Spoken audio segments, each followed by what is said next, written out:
मार्गस्य नेतारं भेत्तारं कर्म भूभृतां ज्ञातारं विश्वतत्त्वानां वन्दे तद्गुणलब्धये। नमः श्रीवर्धमानाय निर्धूतकलिलात्मने सालोकानां त्रिलोकानां यद्विद्यादर्पणायते तज्जयति परम ज्योति समं समस्तैरनन्तपर्यायै दर्पणतल इव सकला प्रतिफलति पदार्थमालिका यत्र। तत्वार्थ सूत्र है, अपर नाम मोक्ष शास्त्र अथवा तत्वार्थ अधिगम। इसमें अपनी चर्चा जो है 33वें नंबर पे सूत्र पे चल रही थी। सूत्र में कहा गया है नैगम संग्रह व्यवहार ऋजु सूत्र शब्द समाविरूढ़ बम्भूता नया। माने 7 प्रकार के नय हैं, जिसमें प्रारंभिक 3 नय द्रव्य को विषय करने की वजह से द्रव्यार्थिक कहे जाते हैं और बाद के 4 नय पर्याय को लक्ष्य करने की वजह से पर्यायार्थिक कहे जाते हैं। तो इसमें पहला नय है नैगम नय, जो संकल्प मात्र ग्राही नैगमो मैंने संकल्प मात्र के ग्रहण करने का नाम नैगम नय है। दरअसल क्या है, जो नैगम नय की जो परिभाषा है ना, ये केवल वर्तमान नैगम नय को बताती है। इसमें भूत नैगम नय भविष्य नैगम नय वाली बात भी शामिल कर लेनी चाहिए। दूसरी बात, सत असत दोनों को ही शामिल कर लेना चाहिए, क्योंकि नैगम नय का पेट बहुत बड़ा है। इसमें सत तो समाता ही है, असत भी इसमें समा जाता है। माने जितनी भी असत कल्पनाएं हैं, क्या असत कल्पनाएं का मतलब क्या है, जो सत पदार्थ को विषय करती हुई कल्पनाएं हैं, उद्भावनाएं हैं, उनका नाम है सत कल्पनाएं। और जो असत पदार्थ को विषय करती हुई उद्भावनाएं हैं, कल्पनाएं हैं, उनका नाम है असत कल्पनाएं। तो सत कल्पनाओं और असत कल्पनाओं दोनों को विषय करने से नैगम नय अत्यंत बृहद विषय को जानने वाला नय है। माने सत और असत दोनों को ही ग्रहण करने वाला नय है। अब सत और असत में से संग्रह करने की जब बात आई, तो असत का तो संग्रह क्या होगा, असत तो है ही नहीं, उसका संग्रह क्या होगा। तो संग्रह नय ने जो है केवल सत का संग्रह किया, क्योंकि असत का संग्रह हो ही नहीं सकता है। जब हम स्वयं ही उसे असत कह रहे हैं, तो उसका संग्रह कैसे हो सकता है। क्या ये कोई पूछे भैया आपके पास गधे कितने हैं, कहने के 5 हैं, और कहने सींग वाले गधे कितने हैं, मैंने सींग वाले गधे कितने हैं, तो बोले यार सींग वाला गधा तो एक भी नहीं हमारे पास में। तो कहने होता है क्या, कहना नहीं नहीं होता। तो मैंने कहने किसी के पास भी नहीं होंगे, मैंने असत पदार्थ तो किसी के पास भी नहीं होगा ना। इसलिए संग्रह ने शुद्ध संग्रह ने सत को ग्रहण किया, और जब सत को ग्रहण किया तो जितने अस्तित्व संपन्न पदार्थ हैं जगत में, वे सारे के सारे अपनी जाति का विरोध किए बिना, क्या एक दूसरे का जो जाति है, जो उनकी खुद की जाति है, उसका विरोध किए बिना सब सर्व समाहित हो गए, सत में सारे आ गए। तो सत है वह द्रव्य है, ये शुद्ध संग्रह नय का विषय। फिर व्यवहार नय ने कहा कि भैया ये व्यवहार नय जो सत है, ये कुछ भेद वाला है कि बिल्कुल अभेद है, इसमें कोई गुण भेद है, पर्याय भेद है, प्रदेश भेद है कि नहीं है। तो कहना है ना, प्रत्येक द्रव्य जो है प्रदेश भेद वाला है। कुछ द्रव्य जो है संख्यात प्रदेशी हैं। कौन से द्रव्य संख्यात प्रदेशी हैं? संख्यात प्रदेशी कौन से द्रव्य हैं, कालाणु है कि परमाणु है? भाई अजय जी सुन रहे हो तो बताइए। हाँ जी, कोकिला जी बता रही हैं, कोकिला जी। मेरा प्रश्न ये है कि कौन से द्रव्य संख्यात प्रदेशी हैं?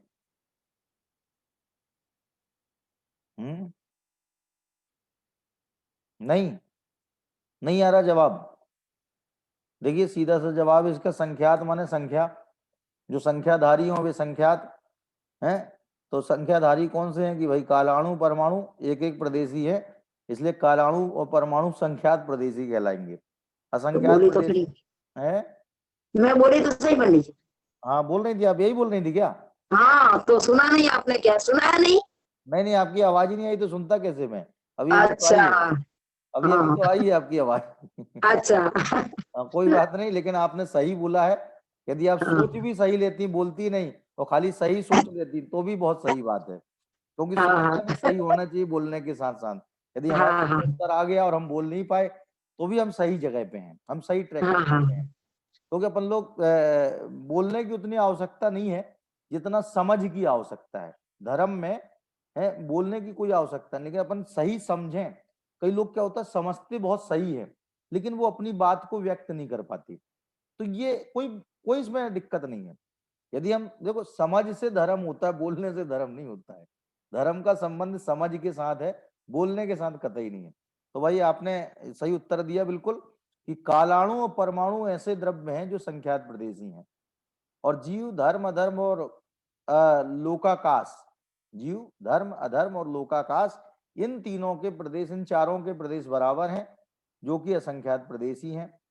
और एक आकाश नाम का द्रव्य है जो बृहद, दसों दिशाओं में अनंत प्रदेशवान है। हर दिशा में अनंत प्रदेश हैं जिसका कोई अंत नहीं है, अनंत है। तो अनंत प्रदेश संपन्न जो है वो है आकाश। तो प्रदेशों की अपेक्षा से द्रव्यों में भेद हो सकता है, पर्यायों की अपेक्षा से द्रव्यों में भेद हो सकता है, इसी तरह से गुणों की अपेक्षा से भी द्रव्यों में भेद हो सकता है। एक पर्याय के जो अविभागी प्रतिच्छेद हैं, जैसे केवल ज्ञान पर्याय के जो अविभागी प्रतिच्छेद हैं वो कहते हैं आकाश के अनंत प्रदेशों से भी अनंत हैं। क्या कहा?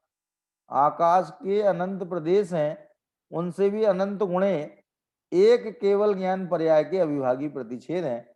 माने वो विश्व का सबसे बड़ा अनंत है, उससे बड़ा कोई अनंत नहीं है। अनंत के अनंत भेद होते हैं। 100 रुपए के रुपए की अपेक्षा कितने भेद होंगे? हाँ, अजय जी 100 रुपए के रुपए की अपेक्षा कितने भेद होंगे? 100। और 10 रुपए के 10 भेद होंगे हैं। 100 रुपए के 100 भेद होंगे रुपए की अपेक्षा, और 10 रुपए के 10 भेद होंगे। इसी तरह से ये अनंत प्रदेशवान द्रव्य के प्रदेश की अपेक्षा कितने भेद होंगे? अनंत भेद होंगे। क्या अनंत के प्रदेशों की अपेक्षा अनंत भेद हो जाएंगे? तो अनंत प्रदेशी, अनंत गुणात्मक, क्या ऐसा आकाश द्रव्य है, असंख्यात प्रदेशी अनंत गुणात्मक जीव द्रव्य, संख्यात प्रदेशी अनंत गुणात्मक काल द्रव्य और परमाणु। ठीक है, धर्म धर्म कैसे हैं? असंख्यात प्रदेशी अनंत गुणात्मक अनंत पर्यायात्मक। तो ये भेद जितने हैं उन भेदों को जानने का काम किसका काम है? व्यवहार नय का। पंडित जी, व्यवहार नय भेद को ग्रहण करता है। हाँ बताइए। जीव द्रव्य अनंत प्रदेशी नहीं है क्या? जीव अनंत प्रदेशी नहीं, जीव है असंख्यात प्रदेशी। जितना बड़ा लोकाकाश है ना उतना ही बड़ा एक जीव है। जीव की साइज, जीव की लंबाई चौड़ाई, क्या जीव का जो है क्षेत्रफल, लंबाई चौड़ाई, क्या वो देखा जाए तो क्या है 343 राजू प्रमाण। क्षेत्रफल नहीं बल्कि घनफल बोलना चाहिए, क्षेत्रफल नहीं। क्षेत्रफल में तो खाली लंबाई चौड़ाई ली जाती है, मोटाई नहीं ली जाती है। लेकिन घनफल यदि जीव का निकाला जाए तो वो 343 घन राजू प्रमाण है। एक एक जीव की ये साइज है। कौन जीव कितना बड़ा है? कहने प्रत्येक जीव इतना बड़ा है।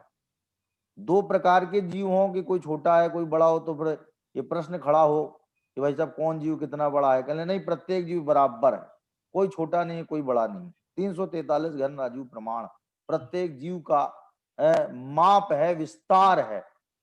इसलिए असंख्यात प्रदेशी है। लोकाकाश चूंकि असंख्यात प्रदेशी है, और जब केवली समुद्घात होता है तो लोक पूरण के समय, मैंने उसमें तो दंड प्रतर कपाट और लोक पूरण ऐसी अवस्थाएं बनती है ना, तो जब लोक पूर्ण होता है तो लोक आकाश के एक एक प्रदेश में जीव के एक एक प्रदेश काबिज हो जाते हैं। क्या माने इतना फैल जाता है एक जीव। जीव की इलास्ट्रेशन देखिए आप, है इलास्टिक में इतनी इलास्ट्रेशन नहीं है जितनी इलास्ट्रेशन जीव में है। फैले तो इतना फैले कि लोक आकाश को कवर कर ले, और सिकुड़े तो इतना सिकुड़े कि लब्ध पर्याप्तक सूक्ष्म निगोदिया जीव को सर्व जगन्य उगाना है, उतने प्रमाण जीव का निवास हो जाए। क्या इससे पता लगता है कि वास्तव में जो है ये भेद जो है, जितने भेद हो सकते हैं पर्याय की अपेक्षा भेद हो सकते हैं। तो प्रत्येक द्रव्य में पर्याय की अपेक्षा कितने भेद हो सकते हैं? या अनंत भेद हो सकते हैं। गुणों की अपेक्षा कितने भेद हो सकते हैं? हिसाब जो गुणों की अपेक्षा विचार करें तो प्रत्येक जीव में जो है अनंत गुण होते हैं, अनंत भेद होते हैं। और यदि प्रदेशों की अपेक्षा भेद करें तो प्रत्येक द्रव्य में अलग अलग भेद बनेंगे। कुछ तो संख्यात प्रदेशी द्रव्य हैं, 2 द्रव्य कालाणु परमाणु है। 3 द्रव्य ऐसे हैं कि जो असंख्यात प्रदेशी हैं, जीव धर्म अधर्म। लोकाकाश नाम का कोई द्रव्य नहीं है, लोकाकाश नाम का कोई द्रव्य ही नहीं है, आकाश नाम का द्रव्य है। आकाश के अपन ने जो है जीव पुद्गल आदि के रहने और नहीं रहने की अपेक्षा दो भेद खड़े कर रखे हैं।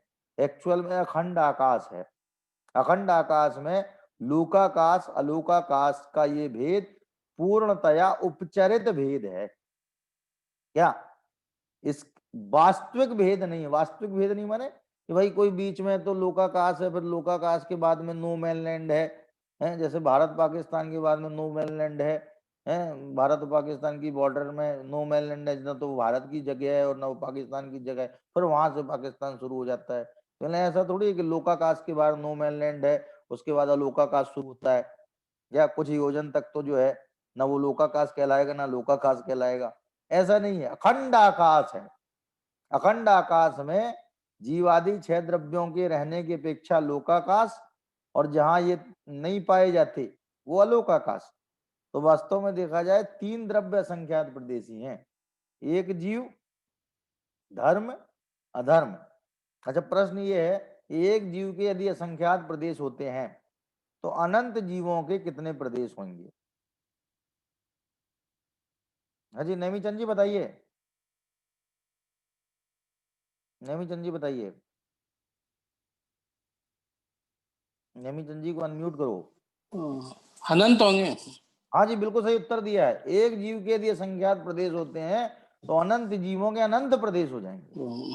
क्या एक आध जगह मैंने पूछा तो कहने असंख्यात होंगे, हमने कैसे होंगे? अरे हमने कहा एक को यदि आप असंख्यात से मल्टीप्लाई करते हो तो क्या आता है? कहने लगे असंख्यात आता है। और अनंत को एक से मल्टीप्लाई करोगे तो क्या आएगा? कहने अनंत आएगा साहब, अनंत एकम अनंत। तो कहले जब अनंत को असंख्यात से मल्टीप्लाई करोगे तो असंख्यात कैसे आ जाएगा? वो असंख्यात बार अनंत आएगा। कितनी बार अनंत आएगा? असंख्यात टाइम अनंत, असंख्यात बार अनंत। क्या तो इस तरह से व्यवहार होने का काम यह है कि भेद करना, भेद करना, जितना भेद है उसमें भेद करते चले जाना, और वहां तक भेद करते चले जाना जहां तक भेद करना संभव है। माने ये भेद के पीछे पड़ा रहता है व्यवहार, नहीं माने भेद करना। अच्छा ये भेद ना करें ना तो समझाएं कैसे? देखो जीव, जीव तो साहब जीव को समझाइए, जीव को समझाइए तो साहब जीव जीव जैसा होता है, ये अभेद अभेद हो गया।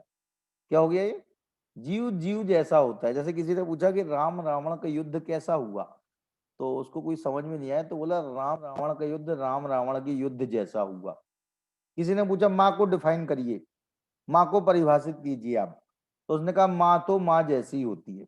बहुत अच्छी बात है, माँ तो माँ जैसी होती है, माँ की कोई उपमा नहीं है, लेकिन भाई साहब माँ की विशेषताएं समझ में नहीं आएंगी इससे। माँ की विशेषताएं को बताना है तो माँ के जो समर्पण है, जो बच्चे के प्रति पैदा होने के पहले और पैदा होने के बाद तक, क्यों बिल्कुल जब तक बच्चा जो है पूरी तरह से है बड़ा होकर के उसकी शादी ब्याह नहीं हो जाती तब तक माँ का जो समर्पण है वो सब बातें बतानी पड़ेंगी, तब माँ की विशेषताएं पता लगेंगी।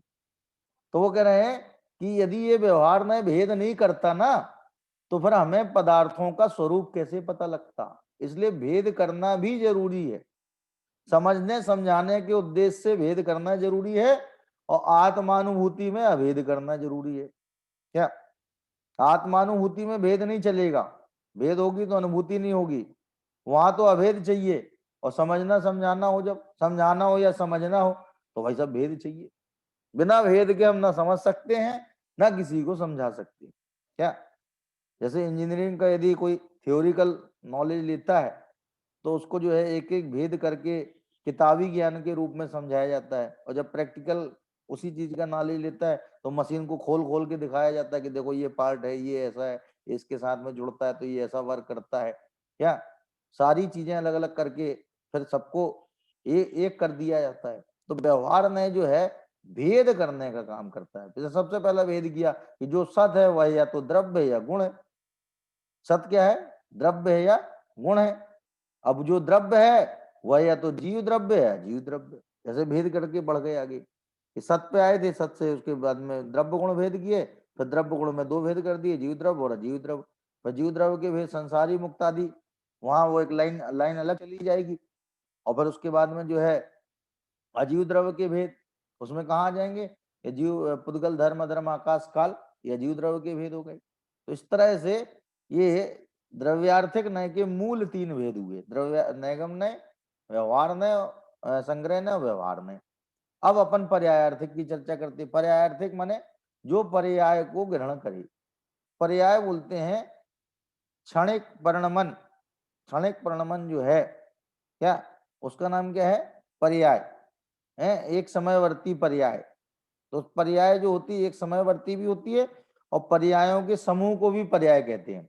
अच्छा एक बात बताइए, मनुष्य पर्याय ये एक समयवर्ती पर्याय है कि पर्यायों का समूह पर्याय है? ये मनुष्य पर्याय, देव पर्याय, तिरंज पर्याय।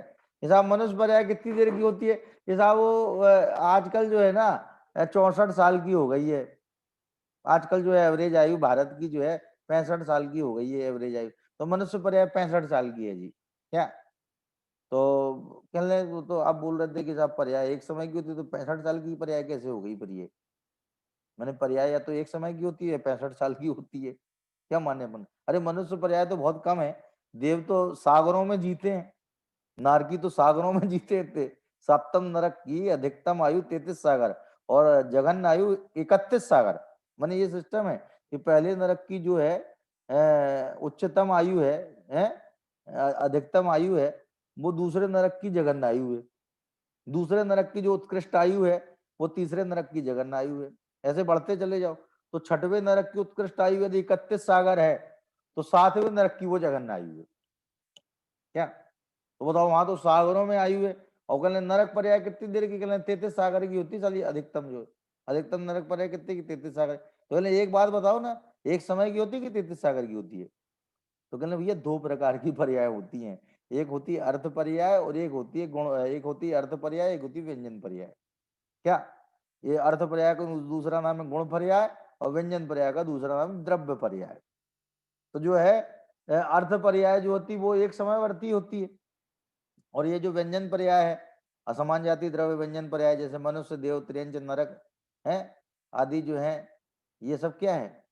ये असमान जाति व्यंजन पर्याय है, और ये बहुत लंबे काल तक होती है। देवों को तो अमर तक कहा जाता है। भक्तामर में पहला शब्द ही जो है अमर, अमर किन के लिए आया? देवताओं के लिए आया। तो वो इतनी लंबी आयु पाते हैं कि उनको अमर जैसा कहते हैं कि अमर अमर हो गए मानो ये। सागरों की आयु क्या है? एक सागर समझो अनंत काल सरीखा है। 10 कोड़ा कोड़ी अद्धा पल्लियों का एक सागर क्या है? और कितने असंख्यात गुणा बड़ा उद्धार पल्ल से अद्धा पल्ल, और असंख्यात गुणा बड़ा व्यवहार पल्ल से उद्धार पल्ल है, और वो व्यवहार पल्ल भी कितना बड़ा विस्तार। तो कहने का आशा है पर्याय का मतलब परिणमन, जो परिणमन को ग्रहण करे। काय को ग्रहण करे? परिणमन को देखे, माने पदार्थ की अनित्यता को निहारे। जो पदार्थ के नित्य स्वभाव को देखे वो द्रव्यार्थिक नहीं, और जो पदार्थ के अनित्य स्वभाव को देखे वो पर्यायार्थिक नहीं। और खास बात यह है कि जो पदार्थ नित्य है वही अनित्य है। दो पदार्थ नहीं है, कुछ तो साहब नित्य पदार्थ है, कुछ अनित्य पदार्थ है। 6 द्रव्य में साहब जो है 4 द्रव्य तो नित्य है। पहले कौन कौन से? कि धर्म, धर्म, आकाश, काल। देखो कहीं आते जाते नहीं, बिल्कुल एक जगह पे है, नित्य बिल्कुल। और जीव पुद्गल डोलते रहते हैं इधर उधर, तो ये जो अनित्य है। अरे ऐसा थोड़ी है भाई साहब, इनमें भी परिणमन होता है और ये भी स्थिर रहते हैं।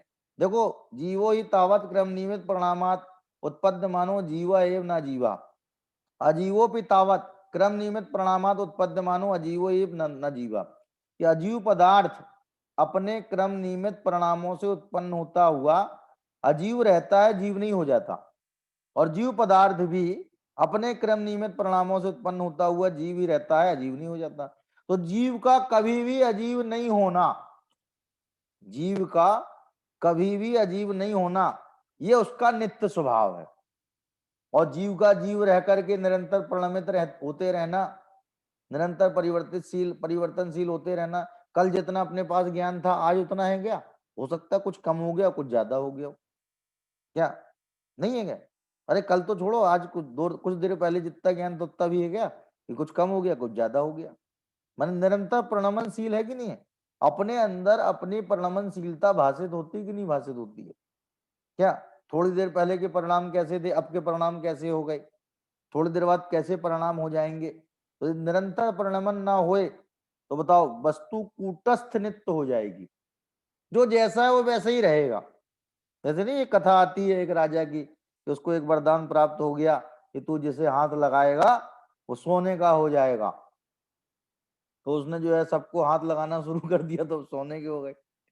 और वो बिल्कुल पागल हो गया राजा। उसने कहा अरे कोई हिल ही नहीं रहा है बिल्कुल भी, जो जहां जैसा है वैसा ही का वैसा हो गया है। क्या सेनापति आया, उसको हाथ लगाया, वो फिर सोने का बन गया। तो कहने इससे तो क्या होगा, मर जाएंगे। तुमने कहा प्रभु हमें तो ऐसे वरदान से आप छुटकारा दिलाइए, हमें ऐसा वरदान नहीं चाहिए कि सबके सब नित्य हो जाएं। मैंने उसको अनित्यता की अपेक्षा थी वहां पे। क्या की अपेक्षा थी कि भाई साहब हमें ऐसे नित्य नहीं चाहिए कि जिनमें कोई परिवर्तन ही ना हो।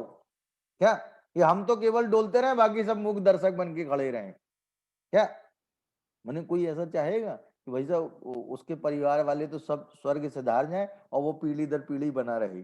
कौन चाहेगा ऐसा भाई साहब? कौन चाहेगा? किसी कैसी भावना है? नहीं नहीं, मैं तो जीवित रहूं, मेरे परिवार वाले सब चले जाए, उनके बच्चे के बच्चे हो जाएं, वे भी चले जाएं, उनके बच्चे के बच्चे हो जाएं, वे भी चले जाएं, फिर मैं बार बना रहूं। भाई साहब वो रह नहीं पाएगा। क्यों? क्योंकि जिन लोगों के बीच में वो रहता है उनके बीच में उसे रहने की आदत है। क्या इसलिए कई बार देखा गया है ये जो बहुत ज्यादा बुजुर्ग हो जाते हैं तो उनको उनके यार दोस्त, उनके संगी साथी सब गुजर जाते हैं, विदा हो जाते हैं, तो बेचारे बहुत मायूस हो जाते हैं। वो कहते भैया अब कुछ नहीं रहा है, हमारी उम्र के लोग सब चले गए, हम ही बस बने हुए, अब किससे बोले, किससे बतावे हम। क्या माने माने हमें अनित्यता भी चाहिए, नित्यता के साथ साथ हम सर्वथा अनित्यता का निषेध नहीं कर सकते। यदि अनित्यता गायब हो जाएगी, अनित्यता चली जाएगी तो संसार जड़ हो जाएगा, जड़ीभूत हो जाएगा, फिक्स हो जाएगा अपनी जगह पर। अपन टीवी जैसे देखते हैं और टीवी में एक ही चित्र फिक्स हो जाए मान लो आकर के, वो हटे ही नहीं उसमें से, तो बताओ। नहीं टीवी बहुत क्लियर चल रही है, बहुत बढ़िया चल रही है, लेकिन क्या करें 1 घंटे से एक ही सीन चालू है भाई साहब, हिला भी नहीं है वो सीन। तो बताओ ऐसा टीवी देखना किसे पसंद है? तो बताओ हम कायदे से अनित्यता चाहते हैं कि नहीं चाहते हैं? हमारा मन खाली नित्यता को स्वीकार करता है कि अनित्यता को भी चाहता है? माने हमें अनित्यता की भी वैसे ही दरकार है जैसी नित्यता की दरकार है। जैसे नित्य स्वभाव वस्तु का द्रव्यार्थिक नहीं ग्रहण करता है, उसी तरह अनित्य स्वभाव वस्तु का पर्यायार्थिक नहीं ग्रहण करता है। वस्तु अनेकांत स्वरूप है। अनेकांत स्वरूप माने नित्य नित्यात्मक है, भेदा भेदात्मक है, तत तत्आत्मक है, सत सतात्मक है, क्या खंड अखंड है, अस्तित्व नास्तित्व संपन्न है, समस्त गुणों से जो कि परस्पर विपरीत और विरोधी प्रतीत भले होते हों, लेकिन वे एक दूसरे को खा नहीं जाते। अस्तित्व को नास्तित्व ने कभी नहीं हड़पा और नास्तित्व को क्या अस्तित्व नहीं हड़प गया। बताओ हुआ क्या? अस्तित्व गुण भी वस्तु में है, नास्तित्व गुण भी वस्तु में है। नास्तित्व गुण का काम यह है कि दूसरे द्रव्यों को घुसने नहीं देगा। कौन? अपनी परिधि में, क्या अपनी मर्यादा में दूसरे द्रव्यों को नहीं घुसने देता। कौन? नास्तित्व धर्म। और अस्तित्व धर्म को वो है अपने को अपनी सत्ता में बनाए रखता है। क्या नहीं तो रोज ही द्रव्य बदलते रहे, फिर कभी जीव अजीव हो जाए, कभी अजीब जीव हो जाए, जिसकी जो मर्जी वो हो जाए आराम से जाकर के। तो हो सकता है क्या ऐसा? जीव कितने कोशिश करे अजीब होने की, क्या लेकिन अजीब हो सकता है क्या? अजीव कितने प्रयास करे जीव होने के, जीव के संसर्ग से। देखो सत्संगति का असर होता है, दुस्संगति का असर होता है, ये सब नीति की बातें हैं। एक्चुअल में तो संगति का असर ही नहीं होता। सीधी बात क्या है, जब संगति का ही असर नहीं होता तो सत्संगति और दुस्संगति का असर होता है, बात ही खत्म हो गई ना। क्यों? जीव के साथ में कब से पुद्गल, अनादिकाल से असर हुआ? पुद्गल पे कोई असर हुआ? और पुद्गल का असर जीव पे हुआ? लेकिन कोई नहीं हुआ। तो ये सैद्धांतिक रूप में ये बातें सही नहीं कि संगति का असर होता है। ये उपदेश की भाषा में है, नीति की भाषा में, सुभाषित की भाषा में ये बात कही जाती है कि भैया संगति है, कथय किम न करोति पुंसाम है, बताइए संगति पुरुष का क्या नहीं करती है? और संगत गुण अनेक फल, ऐसी भी कहावत है। ये संगत करने से अनेक गुणों के द्वारा फल प्राप्त होते हैं। तो वो कह रहे हैं वास्तव में प्रत्येक द्रव्य नित्य और अनित्य स्वभावी है।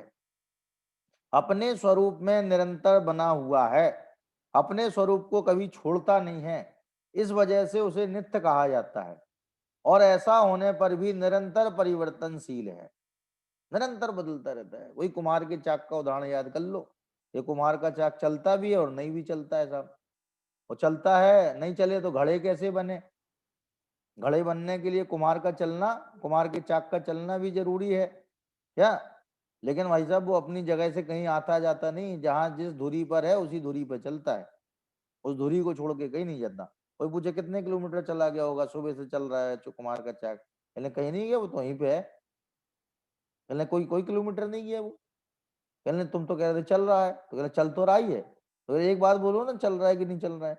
जब पूछ रहे हैं कि कहाँ चला गया, तो बोल रहे हैं कि नहीं कहीं नहीं गया है। और जब कह रहे हैं कि नहीं चल रहा है, तो कह रहे हैं कि भाई साहब वो चल रहा है। अरे नहीं चल रहा है कि चल रहा है? भैया एक दो बात है तो एक बात कैसे बोलते हैं, जब बातें ही दो हैं? अरे भाई साहब बातें अनंत हैं तो एक कैसे बोलते हैं? अनंत गुणों की अपेक्षा अनंत बातें हो सकती हैं, तो दो बातें हो गई, दो गुणों की अपेक्षा अनंत गुणों की अपेक्षा अनंत बातें हो गई, एक बात कैसे बोलते हैं? अनेकांत में एक बात हो ही नहीं सकती। भाई वस्तु यदि नित्यानित्य स्वरूप है, तो जब नित्य की बात करेंगे तो नित्य धर्म मुख्य हो जाएगा, और जब अनित्य की बात करेंगे तो अनित्य धर्म मुख्य हो जाएगा। इसलिए दोनों गुण, क्या दोनों धर्म, दोनों स्वभाव वस्तु में एक साथ एक सी हैसियत से विद्यमान है, किसी गुण को कम करके नहीं आंक सकते। अस्तित्व गुण तो ज्यादा महान है और नास्तित्व गुण कम महान है, नहीं नहीं, दोनों ही बराबर महान है। अस्तित्व गुण अपने को जीव बने रहने देता है, अजीव नहीं होने देता, और नास्तित्व गुण जो है वो अजीव को जीव में घुसने नहीं देता। बताओ घुस सकता है क्या जीव? कभी नहीं घुस सकता है। तो इस तरह से पर्यायार्थिक नए पदार्थ के अनित्य स्वभाव को ग्रहण करता है, और द्रव्यार्थिक नए नित्य स्वभाव को ग्रहण करता है, और प्रमाण नित्यानित्य दोनों को ग्रहण करता है। मैंने प्रमाण क्या करता है? प्रमाण तो नए का बाप है ना भाई, नए कहां से पैदा हुए हैं? नए प्रमाण से निकले हैं। तो प्रमाण नित्यानित्य दोनों को ग्रहण करता है, और द्रव्यार्थिक नए द्रव्य को ग्रहण करता है, और पर्यायार्थिक नए पर्याय को ग्रहण करता है। तो कह रहे पर्यायार्थिक नए में पहला नए कौन सा है कि ऋजु सूत्र नए, क्या ये वर्तमान पर्याय मात्र का ग्रहण, क्या ये शब्द क्या है, ये क्या है, ये ऋजु सूत्र नए है। वर्तमान पर्याय मात्र का ग्रहण जो है, माने वर्तमान पर्याय को केवल देखे, ना भूत को देखे ना भविष्य को देखे। अब चूंकि वर्तमान एक समयवर्ती है, वर्तमान कैसा है, एक समयवर्ती है, तो ये पकड़ में नहीं आएगा विषय। यदि सूत्र नए का विषय जरूर बताया, लेकिन कोई सोचेगा हम एक समयवर्ती पर्याय को पकड़ लें, तो कैसे पकड़ेगा? तो वर्तमान पर्याय मात्र का ग्रहण, क्या ये क्या है, सूत्र नए। जैसे सभी शब्द क्षणिक हैं, सभी शब्द कैसे हैं, क्षणिक हैं। भाई कोई भी शब्द है वो स्थायी है कि क्षणिक है? ये क्षणिक है, तो वो क्षणिक को ग्रहण करे, क्षणिक को ग्रहण करे, उसका नाम क्या है, ऋजु सूत्र नय। माने क्षणिक को ग्रहण करने वाला नय। और क्षणिक कितना क्षणिक, 2 घंटे का क्षणिक कि 1 घंटे का क्षणिक कि एक समयवर्ती क्षणिक? तो कहले एक समयवर्ती क्षणिक। तो सभी जो पदार्थ हैं वे क्या हैं, क्षणिक हैं। सभी पदार्थ कैसे हैं, क्षणिक हैं। ये सत लिखा है कि शब्द लिखा है? सभी सत शब्द शब्द है क्या? सभी सत क्षणिक हैं, शब्द नहीं होना चाहिए, सत होना चाहिए, सत। क्यों कि सत माने पदार्थ, तो सभी पदार्थ क्षणिक हैं। जब पर्यायार्थिक नय से देखेंगे तो कौन सा पदार्थ नित्य दिखेगा, सभी क्षणिक दिखाई देंगे। इसलिए लोग कहते हैं कि भाई साहब वस्तु का जो अनेकांत स्वरूप है, वो अनेकांत स्वरूप जो है नित्यात्मक है। अब उसी में से किसी ने खाली अनित्य को पकड़ लिया, जैसे बौद्ध मत वालों ने अनित्य को पकड़ लिया, तो उन्होंने कहा सर्वम क्षणकम क्षणकम सत्वात यथा घटा, ये सभी पदार्थ क्षणिक हैं क्योंकि वे पदार्थ हैं, जैसे कि घड़ घटा घट। तो लेकिन क्षणिक के साथ नित्य भी तो है, और नित्य के साथ क्षणिक भी तो है। माने परमानेंसी विद चेंज और चेंजिंग विद परमानेंसी। चेंजिंग हमेशा परमानेंसी के साथ रहती है, चेंजिंग माने बदलाव है। जैसे उदाहरण दिया चाक का, चक्की होती है ना, चक्की में 2 पार्ट होते हैं, एक पार्ट तो चलता है और एक पार्ट जो है घूमता है, एक पार्ट रुका रहता है। एक पार्ट रुका रहता है और एक पार्ट चलता है। चक्की जो पहले होती थी ना, चक्की, लोगों ने पहले देखो बड़े बड़े टापे होते थे उनके, उसमें जो गेहूं डाल दिया जाता था ना, घरों घर में चक्की नहीं होती थी। वो मोहल्ले में उपनगर में एक चक्की हो गई तो सब लोग वहां पिसाने चले गए। अब धुली चक्की भी होनी चाहिए, क्यों? धुली माने जब धुला गेहूं खाते हैं तो उनके वो कहते हैं भैया कम से कम चक्की तो धुली हो, क्योंकि आटा पर गैर धुला हो जाएगा, हम तो चलो धुला गेहूं ले जाएंगे, लेकिन वहां चक्की गैर धुली हुई तो कहते धुली आटा की चक्की कौन सी। अब वो चक्की में क्या होता था कि एक पार्ट स्थिर होता था, एक पार्ट घूमता था, पुल्ली से कनेक्टेड पार्ट होता था जो घूमता था। तो वो कहने लगे उसी तरह जैसे चक्की एक पदार्थ है, उसमें दो पार्ट हैं, एक घूमने वाला और एक नहीं घूमने वाला, उसी प्रकार से द्रव्य एक पदार्थ है क्या, उसमें भी दो पार्ट हैं, एक घूमने वाला पार्ट और एक नहीं घूमने वाला पार्ट। जो घूमने वाला पार्ट है उसका नाम है पर्याय, और जो स्थिर रहने वाला पार्ट है उसका नाम क्या है, द्रव्य। माने द्रव्य स्थिर रहता है और पर्याय घूमती रहती है, लेकिन द्रव्य में ही घूमती, द्रव्य से बाहर नहीं घूमती। जैसे वो पार्ट चक्की का उसी पार्ट पर ही घूमता है, स्थिर पार्ट पर ही वो घूमने वाला पार्ट घूमता है। वो तो माने वो हॉरिजेंटल पोजीशन में है, लेकिन वर्टिकल पोजीशन में भी होता है ना, तो वो भी दो ही पार्ट ऐसे ही होते हैं। तो ये कह रहे हैं कि ऋषि सूत्र ने क्या है कि वर्तमान समय मात्र का ग्रहण, वर्तमान समय एक समय का है, उसको ग्रहण करने वाला क्या है, ऋजु सूत्र ने। जैसे कि सभी सद क्षणिक हैं, फिर क्या शब्द ने लिंग आदि के भेद से पदार्थ का भेद रूप ग्रहण, क्या लिंग आदि के भेद से जो है पदार्थ का भेद रूप ग्रहण। जैसे स्त्री के पर्यायवाची दिए, दार, भार्या, कलत्र। दार माने भी स्त्री होता है लेकिन ये पुल्लिंग का शब्द है, भार्या माने भी स्त्री होता है लेकिन ये स्त्रीलिंग का शब्द है, और कलत्र माने भी स्त्री होता है लेकिन ये नपुंसक लिंग का शब्द है। तो इन भिन्न लिंग वाले शब्दों को भिन्न अर्थ का वाचक समझना, माने लिंगादि के भेद से जो है शब्द ने वो उन पदार्थों में भी भेद करके चलता है। किसमें? जिन पदार्थों के बारे में कहा जा रहा है। तो लिंग आदि के भेद से माने स्त्रीलिंग, पुरुलिंग, नपुंसक लिंग, इनके भेद से शब्द ने जो है उन पदार्थों में भी भेद करता है जिनके बारे में ये कहा जा रहा है। माने ये कहेगा दार अलग है, भार्य अलग है, कलत्र अलग है, क्या? क्योंकि तीन शब्द हैं तो तीन शब्दों के वाची पदार्थ भी होने चाहिए। तो इस तरह से शब्द ने जो है शब्द के हिसाब से कथन करता है, वो पदार्थ के हिसाब से कथन नहीं करता, वो शब्द के हिसाब से कथन करता है। कोई कहेगा भैया पदार्थ तो एक ही है, स्त्री पदार्थ के बारे में है, लेकिन भाई साहब तीन शब्द है ना, तो शब्द ने कहता है जब शब्द तीन दिए हैं तो उसके अर्थ भी तीन होने चाहिए। तो शब्द ने की दृष्टि में पदार्थों में भेद होता है, लिंग आदि का भेद होता है। यदि तीन शब्द हैं तो तीन उसके अर्थ होने चाहिए। देखो ऐसा प्रयोग है, रहीमन पानी राखिए, बिन पानी सब सून, और पानी गए न उबरे, मोती मानुष चून। रहीम कवि के दोहे तो सबने पढ़े होंगे हैं, उसमें क्या लगा है, रहीमन पानी राखिए, बिन पानी सब सून। क्या हे रहीम, रहीम कवि अपने आप को संबोधित करते हुए कहते हैं कि पानी रखना चाहिए, पानी को कभी जाने नहीं देना चाहिए। क्यों? बिन पानी सब सून, पानी के बिना सब सूने हो जाते हैं। तो कहने क्या है, पानी गए ना उबरे, मोती मानुष चून। यदि मोती का पानी उतर जाए माने चमक, मोती की चमक का नाम क्या है, पानी, क्या? यदि मोती की चमक उतर जाए तो उसकी वैल्यू रहेगी क्या? तो मोती में से पानी चला जाए माने चमक चली जाए तो मोती बेकार हो जाएगा। मानुष, मानुष की चमक जो है, क्या मानुष का जो सेल्फ रिस्पेक्ट है, आत्मसम्मान है, वो यदि चला जाए तो क्या मनुष्य मनुष्य रहेगा? क्या मनुष्य पतित नहीं हो जाएगा? आत्मसम्मान की वजह से तो हम बहुत सारे पापों से घबराते हैं, बहुत सारे पापों से विरक्त रहते हैं, क्योंकि हमारा सेल्फ रिस्पेक्ट जो है उसके लिए गवारा नहीं करता। तो कह रहे मानुष भी उबर नहीं सकता है, पानी चला जाए माने मनुष्य की इज्जत चली जाए, आत्मसम्मान चला जाए तो मनुष्य मनुष्य नहीं रहता है। और चूने में से पानी चला जाए माने उसकी तासीर, चूने की तासीर जो है वो यदि खत्म हो जाए तो वो बेकार हो जाता है। मैंने कई दिन तक पानी में पड़ा रहे चूना, तो वो चूने का पानी बेकार हो जाता है? नहीं बेकार हो जाता है, क्योंकि उसकी जो गर्माहट थी, जो उसकी तासीर थी, वो गायब हो गई। तो बताओ पानी शब्द का प्रयोग है लेकिन उसके अलग अलग अर्थ हुए कि नहीं हुए? ऐसे शब्दों के अलग अलग होने पर उनके अर्थ भी अलग अलग होते हैं। ऐसा जो नय कहता है उसका नाम है शब्द नय।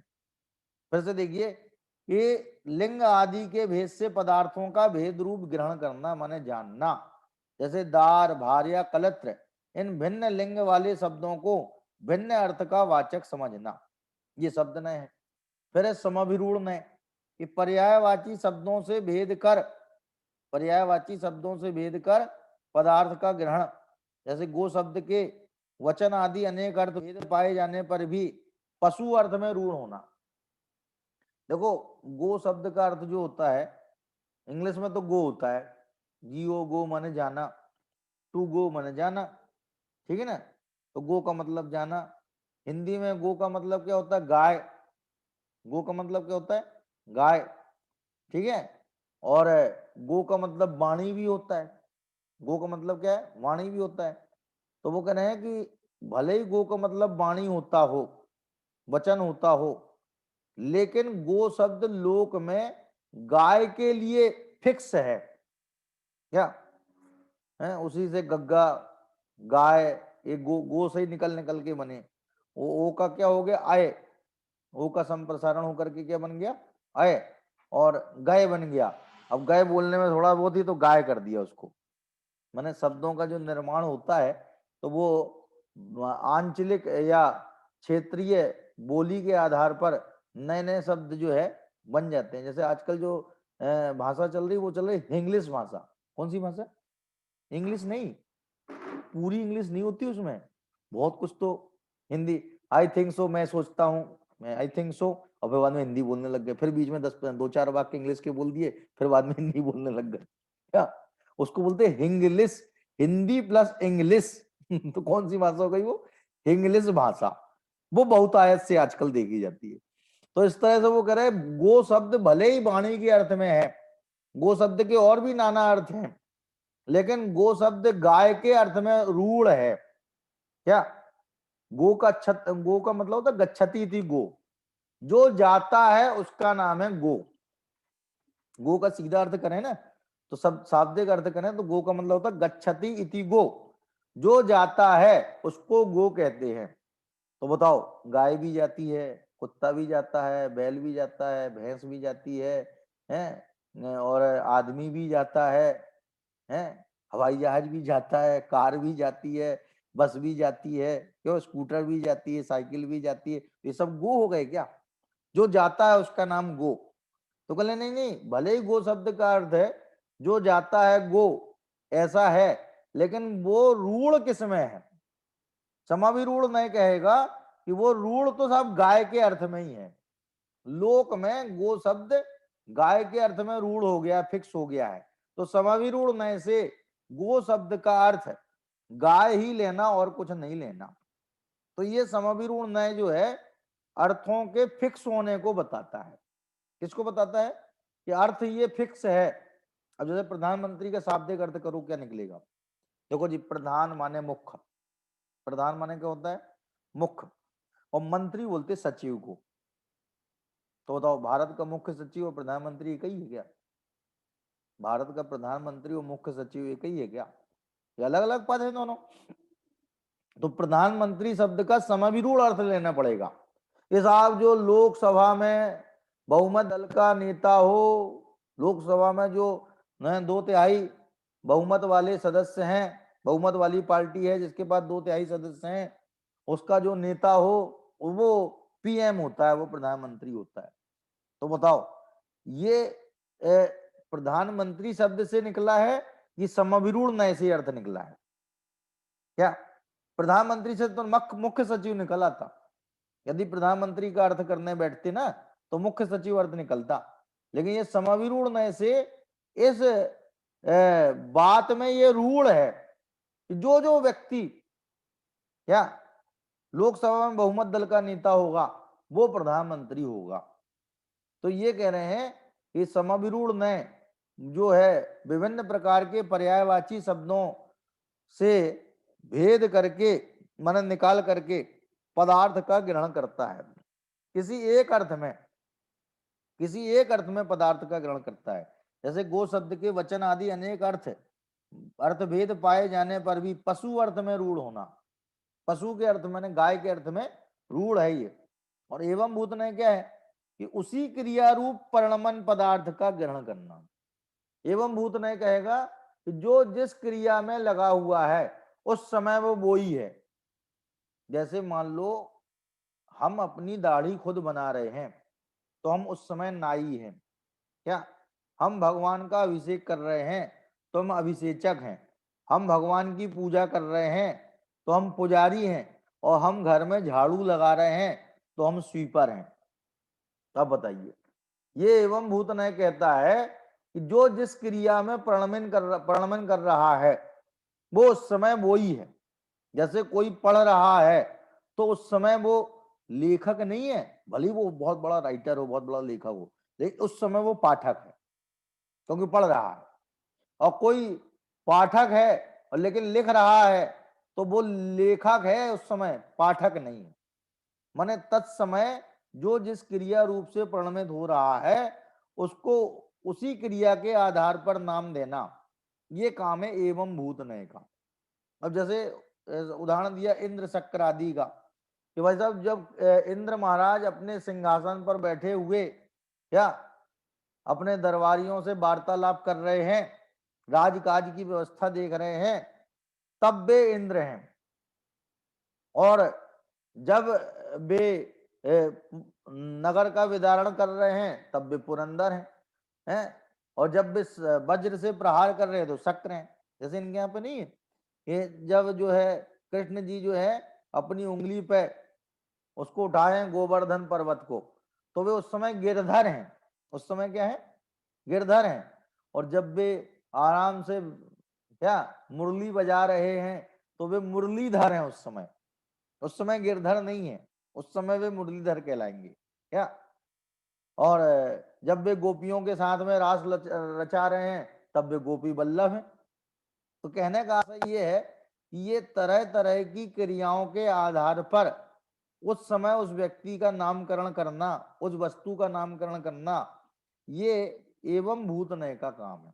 माने एवं भूत नय से मुनीम जी क्या, एवं भूत नय से मुनीम जी जो है पुजारी जी हो जाते हैं। और कभी मुनीम जी जब वे अपने बही खाता देखने लग जाते हैं तो वे मुनीम जी हो जाते हैं। और जब वे सेठ बन के गद्दी में तन के बैठ जाते हैं तो वे सेठ जी हो जाते हैं। और जब वे पूजा करने लग जाते हैं तो पुजारी जी हो जाते हैं। माने पुजारी जी बोलना लोगों को बड़ा वैसा लगता है, जैसे मान लो कोई पूजा कर रहा हो धोती पहन करके मंदिर में, और कोई माता बहन आए और उससे कहे पुजारी जी जरा सी हमारी सामग्री धो देना, कटोरी में है, कटोरी में सामग्री धो देना। तो उसको अरे हम अपमान कर दिया, हमें पुजारी कह दिया, हम कोई मंदिर के पुजारी हैं क्या। अरे भाई साहब एवं भूत नय से हम पुजारी ही हैं उस समय पे।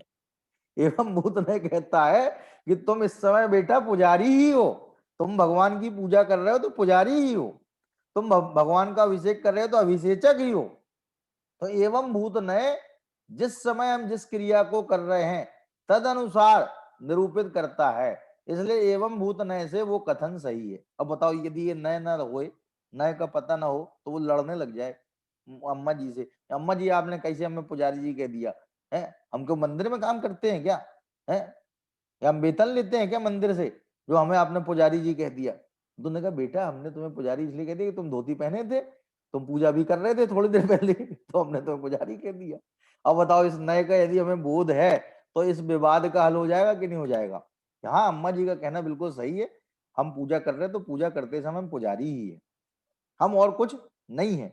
भले ही अपने घर में और कुछ होंगे लेकिन इस समय हम पुजारी ही है। तो इस तरह से हर विवाद का हल हो जाता स्यादवाद के द्वारा, वो है नहीं उसमें, हर विवाद का हल हो जाता स्यादवाद के द्वारा। माने सारे विवादों का समाधान यदि नए वाद को समझ लिया जाए, स्यादवाद को समझ लिया जाए तो अवश्य हो जाता है।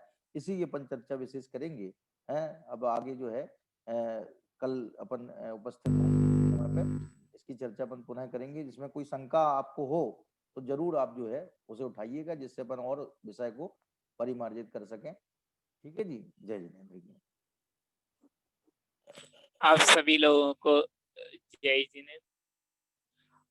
वर्ल्ड जैन पाठशाला में कल शनिवार है एक विशेष